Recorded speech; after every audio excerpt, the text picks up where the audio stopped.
I talk to the wind. My words are all carried away. I talk to the wind. Então, boa noite, sejam muito bem-vindos à segunda parte do vídeo sobre o King Crimson. Quem não viu ainda a primeira parte, eu recomendo dar uma olhada ali, porque, como eu digo, o intuito desses vídeos é falar sobre a banda do modo geral. Então, eu estou dividindo em partes esse para não ficar muito comprido. Os vídeos estavam ficando 40, 50 minutos, aí muitas vezes a pessoa não tem tempo para assistir todo ele. Então, eu aceitei, como eu já falei na primeira parte, eu aceitei a sugestão de um conhecido da internet e resolvi fazer por partes, né? Então, quem não viu ainda a primeira parte, dá uma olhada. Agora, vamos falar sobre a segunda parte, sobre os terceiro e quarto discos de estúdio do King Crimson. O terceiro disco é também de 1970, que é o Lizard. A formação, nesse caso, com certeza, Robert Fripp sempre, né? Tá em todas. Tá tocando teclado nesse disco também, além da guitarra, né? O Mel Collins, que tinha entrado no disco anterior, continua. Sax, flauta, instrumentos de sopro. Trompete também. Eu acho que tem alguns outros também. No baixo e vocal, então, saiu o Greg Lake, veio o Gordon Haskell, e para a bateria saiu o Michael Giles e veio o Andy McCulloch. Esse disco, In the Wake of Poseidon, o Lizard, ele é inferior um pouco ao In the Wake of Poseidon. Eu acho aquele muito bom. Esse disco eu acho bom também, é um disco muito bom também. Na verdade, tem uma coisa maravilhosa nesse disco, mas eu já vou chegar lá. Só que assim, o disco em si todo, eu não acho ele fantástico que nem os dois primeiros, por exemplo. A primeira música, Circus, ela é interessante, é uma música muito, muito legal, assim, mas ela é um pouco pesada, tem umas partes dela que são meio pesadas e outras não. Bem estilo King Crimson, tem experimentalismo e tal, tem algumas... como é que eu vou dizer, coisas meio misturadas assim nas músicas, mas é assim, King Crimson é isso aí mesmo, tá? É uma banda bem experimental. Mas a Circus até não é das mais cheias de experimentalismo. Depois dela, então, outro destaque que eu dou pro disco, Indoor Games, uma música bem legal também. Eu acho que ela é até, no começo principalmente, ela é bem mais fácil de se ouvir, para quem não está muito familiarizado ao rock progressivo, ela é bem mais fácil de ouvir, assim. Depois ela muda um pouco, tem algumas, não vou dizer improvisos, assim, alguns experimentalismos mesmo, né? Mas ela é interessante, ela termina também com o Gordon Haskell tá cantando e depois começa a rir. Termina no final ele dando risada, ela não sei do que ele riu, né? Talvez alguma coisa da letra, mas eu não traduzi a letra também, não sei. O outro destaque que eu dou para esse disco é a música que chama, é o título do disco, que é Lizard. Essa música tem uma coisa interessante, tá? Ela é cantada pelo John Anderson, eles convidaram o John Anderson do Yes para cantar essa música. E assim, ela ocupa todo o lado B do disco vinil, tem 23 minutos nos quebrados. Só que é o seguinte, sobre essa música é o seguinte, até uns 4 minutos e meio ela é uma obra-prima, né? É uma música, a voz de John Anderson, né, irretocável, inconfundível. Só que a partir dos 4 minutos e meio, tudo bem, é bem legal também, tem uns solos de trompete, solos de sax, assim, alterna, tem de trompete, depois tem de sax. Os solos de sax são muito bonitos, muito bonitos. O Mel Collins, como eu já falei no outro vídeo, ele é um gênio do instrumento de sopro, ele é extremamente criativo para fazer os solos dele, faz solos compridos até, né? Então, como eu falei, até os 4 minutos e meio, eu considero uma obra-prima essa música. Depois ela começa a mudar um pouco entre esses solos de trompete, sax, lá pelas tantas entre os solos de flauta também.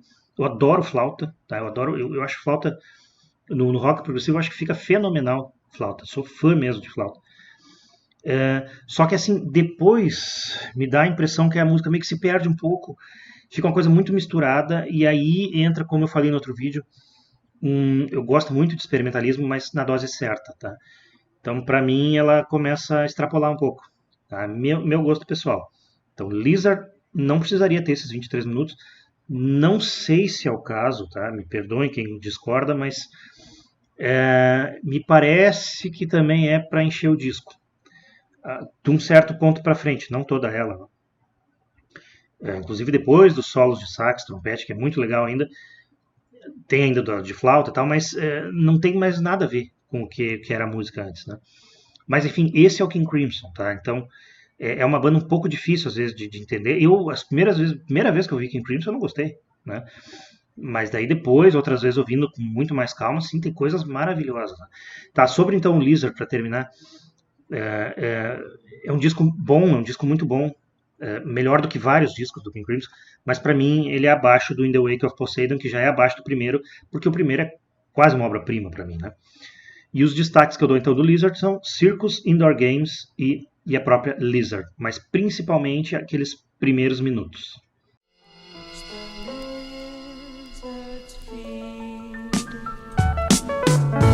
Wake your reasons hollow boat,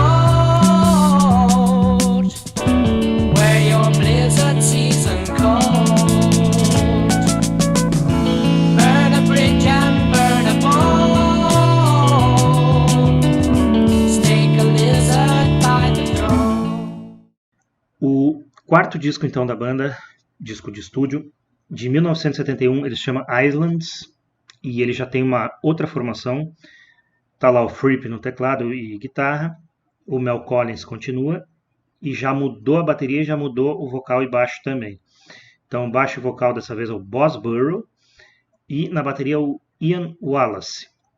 O Island é o seguinte, se o King Crimson é uma banda experimental, esse disco é o King Crimson, porque é o mais, eu acredito que seja um dos mais, até então, o mais experimental deles, tá? Só que eu acho que é demais. Por isso que eu considero ele um pouco abaixo ainda do Lizard, mais uma vez, minha opinião. Tem coisas legais, tem coisas muito boas nesse disco, mas tem experimentalismo demais, assim, pra mim. O que eu destaco, tá? O que eu destaco desse disco?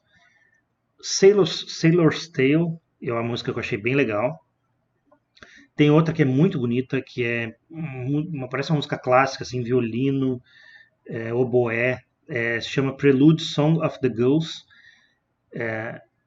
E essa música eu acho muito boa, talvez a melhor do disco, na minha opinião. E tem a própria Island, essa é muito boa, essa música também.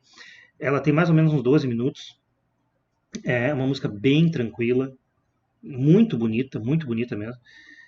E só que também tem um detalhe, assim como eu falei da Lizard, assim como eu falei da Unchild, ela tem uns 12 minutos, até os 9 minutos, pelo menos ela fica bem mais tempo, 9 minutos e pouco.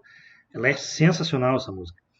Depois também me dá a impressão que querem encher o disco. Não sei se é isso, ou se é simplesmente experimentalismo por fazer experimentalismo. Tá? Então eu não sei. Isso é, como eu falei, experimentalismo na dose certa. Eles têm várias músicas assim, só que eles têm algumas que extrapolam. Tá? E para mim é mais um caso a música Island, até os 9 minutos e tanto, fantástica. Dali até os 12 já é um pouquinho exagerado, tá? Então os destaques que eu dou pro Island são esses aí: Sailor's Tale, Prelude Song of the Gulls e Island.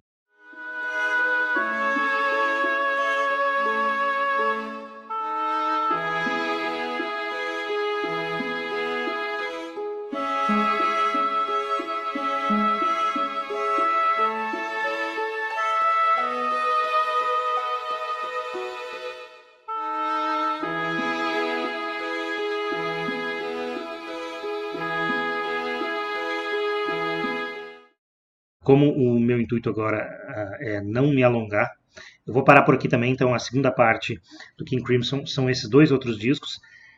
Eu volto então para a terceira parte com a fase do John Wetton, e aí eu vou falar sobre os próximos 3 discos do King Crimson. Já entra o Bill Bruford na banda também, aquele que era do Yes. Certo? Então, espero que estejam gostando e até o próximo vídeo. Valeu!